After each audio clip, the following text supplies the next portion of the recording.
So, for the third reflection, let's talk a little bit about what it means for us to become a good and worthy ancestor.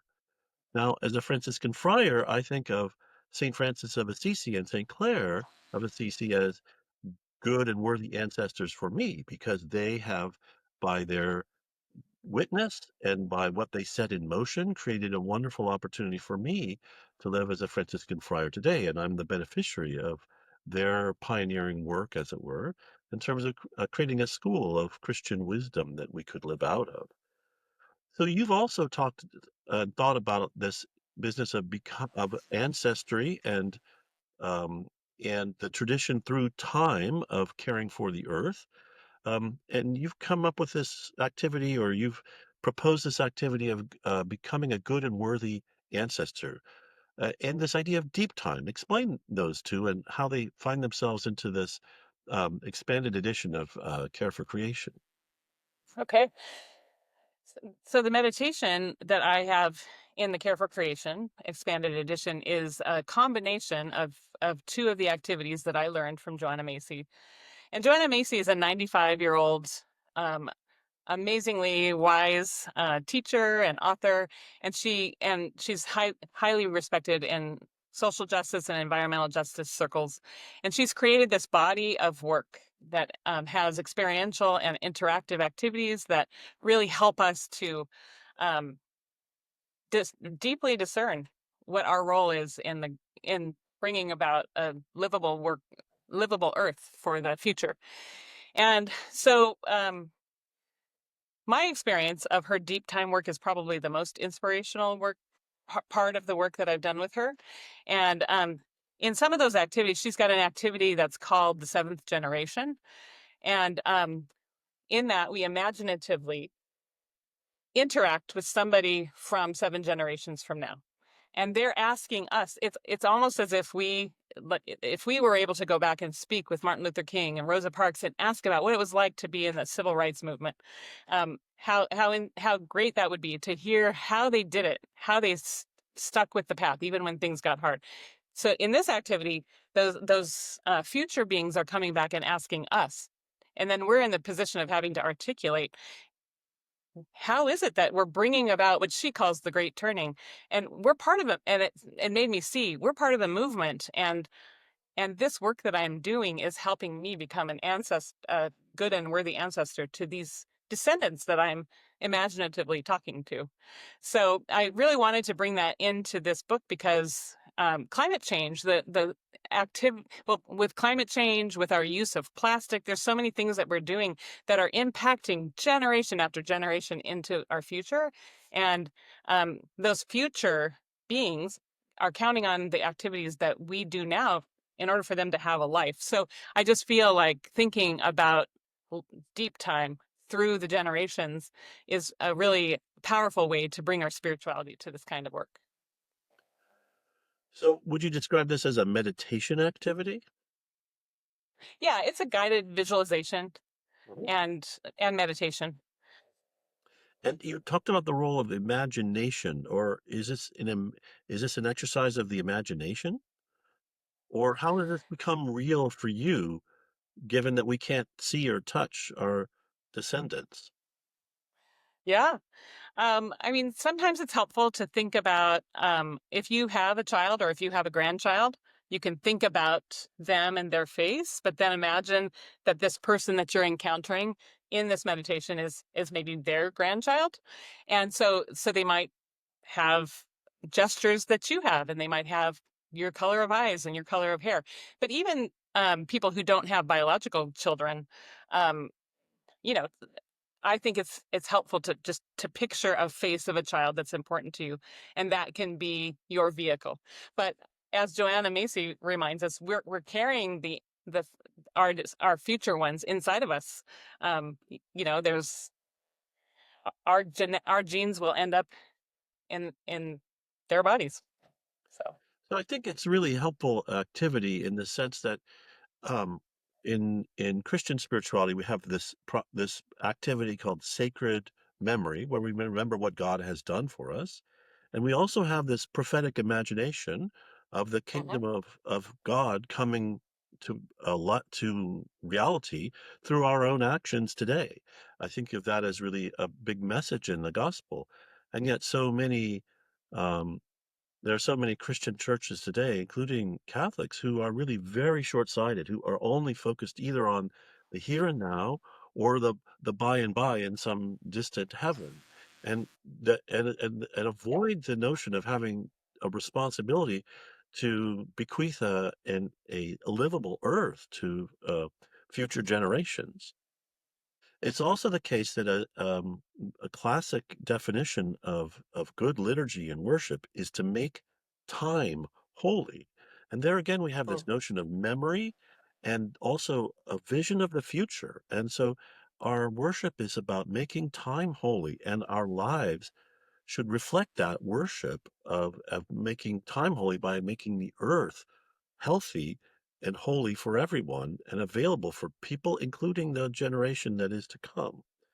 So, to Mhm. me, any kind of exercise that can help us take up that awareness, again, to deepen that spiritual awareness of our ability to destroy the earth, to tear it into shreds, or to form it into a flourishing, healing whole, seems to me like a very good task for the spiritual life. Amen, Brother Keith. Aren't we going to read it now? Oh, yes. If we would be so kind as to read that meditation now, that'd be great. Please do so. I'm going to listen. So, as you enter into this time of reflection, find a comfortable position. Feel your feet on the ground and your body settling into your chair. Know that the earth is holding you in this moment and in every moment. See if you can soften into that support. Take a few moments to enter into this present moment and slow down and deepen your breath.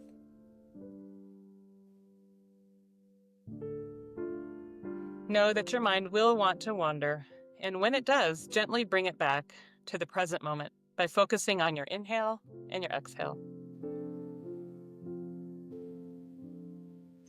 Now, using the power of your imagination, find yourself in one of your favorite places in creation.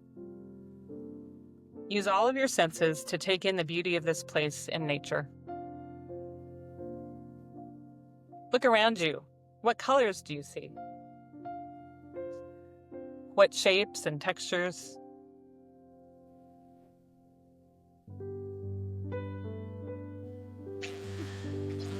And now, closing your eyes, listen.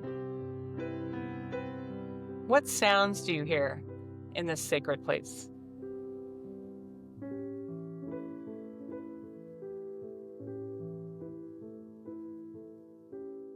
And now, taking in things through your sense of touch, imagine reaching out and touching something nearby. Notice the shape and the texture and the temperature.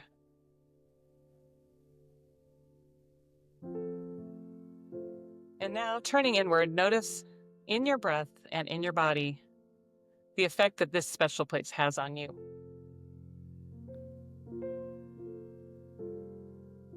Take time now to soak it in.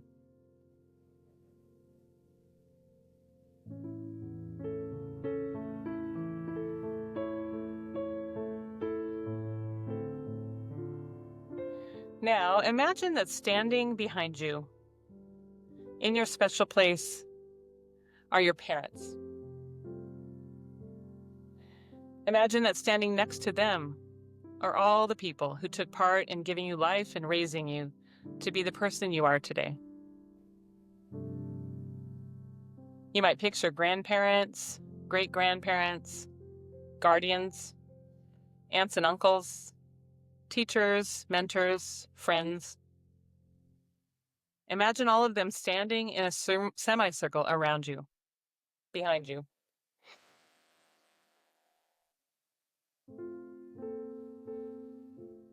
And bring to your mind gifts that you have received from these, your recent ancestors. Their smiles, their gestures, their strengths and qualities. These gifts live on in you.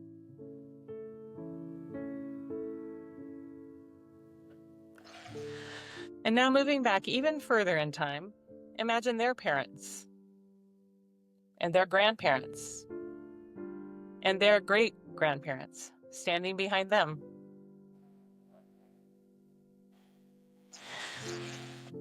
And now expand that circle to include all the ancestors.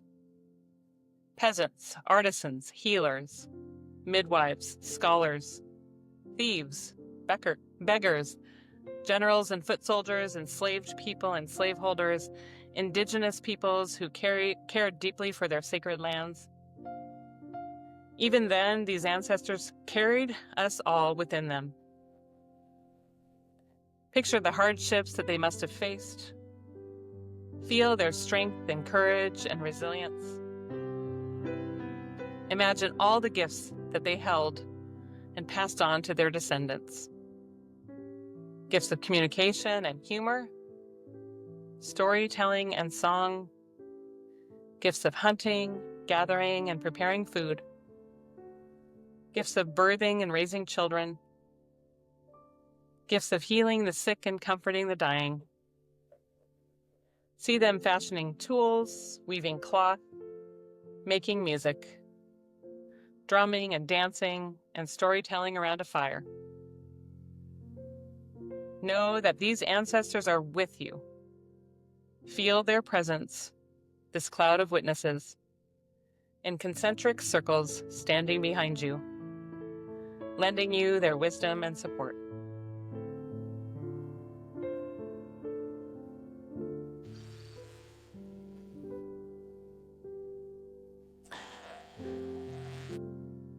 Now bring your mind back to this present moment, here in your favorite spot, breathing in the magic of that special place and feeling the presence of those who have gone before you. It is hard to imagine what lies ahead and what will be asked of you in these times. But know this, you do not go empty-handed. You go with the gifts of the ancestors.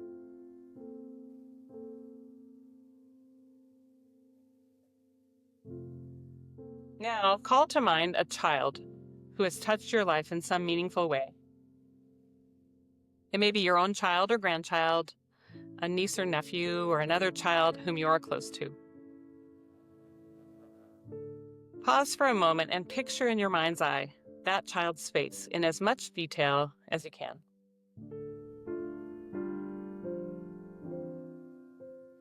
Now listen for a moment to your heart. Words are not important, just listen to its deep knowing. Let it speak to you of the importance and the preciousness of this child for you. Bring to mind the gifts that this child brings to our world. See within him or her, too, the gifts of the ancestors. Now picture this child coming to stand alongside you and imagine that together you could gaze into the future, 30 years from now. For now, don't worry about figuring out how the world has changed. Just know that we have figured out our way to a life-sustaining future. While humans still live with the damage we left behind, the major crises that threatened life on Earth have been averted. The weapons have been dismantled, as have the technologies and institutions that polluted and decimated life. Those destructive patterns were so interlocked that the turning to a sustainable society happened faster than anyone expected. By now, that transition seems so logical and inevitable that it is taken for granted. So looking far ahead into the distance, you see a child from the future walking toward you. She appears to be around 10 years old. And as she comes closer, you see that her gait, her gestures, and her face are all vaguely familiar. You realize that she is the future child of the child standing beside you. Behold this child and imagine the unique gifts that she carries within her. See this future one gazing back at you. She's enjoying the honor of this wordless, timeless exchange with you, her ancestor. Notice your own response to her gaze.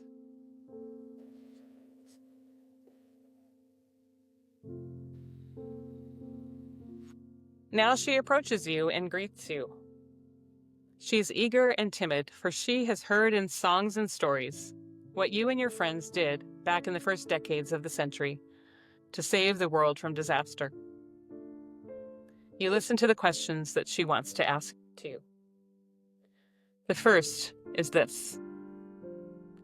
Tell me, ancestor, is it true what they say about life back then?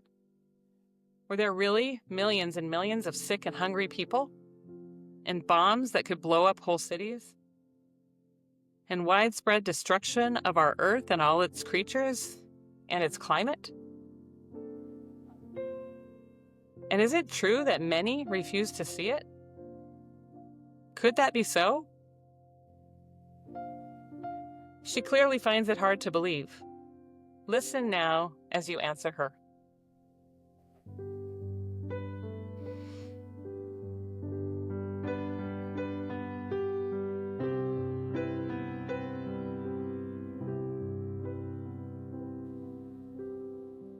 And now she has a second question for you.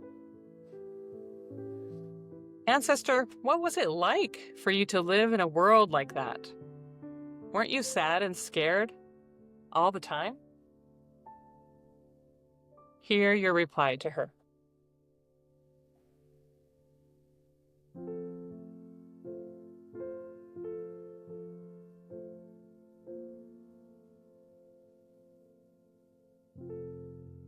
The child listens carefully, and there's one more thing that she wants to ask. Where did you and your friends find the strength to do what you did? How did you keep on going? Listen within yourself, how you answer her now.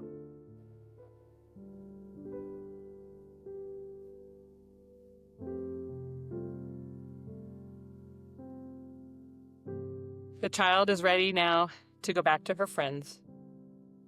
As she starts to run off, she turns back, looks up at you and says, "Thank you." You watch her go. Now it's time to return to the present. You return now to that period when there was still so much to be done, though the sustainability revolution had already begun and may have been further along than we thought. Take a few more moments now to contemplate your encounter with this descendant of yours. Her very life depends on our generation waking up and taking action on behalf of her future.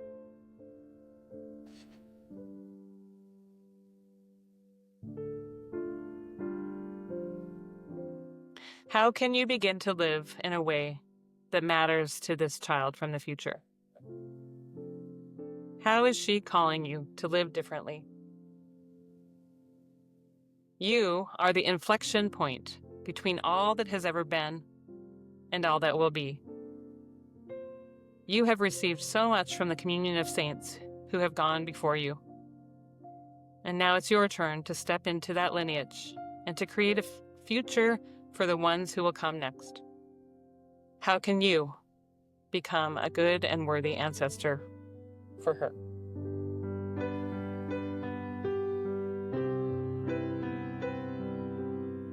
Feel how much she cares about you, how she wants you to succeed.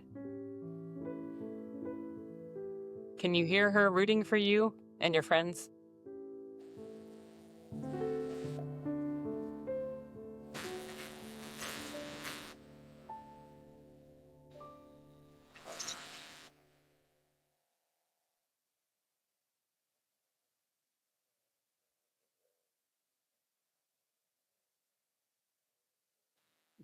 Pam, I think these kinds of meditations can be so helpful.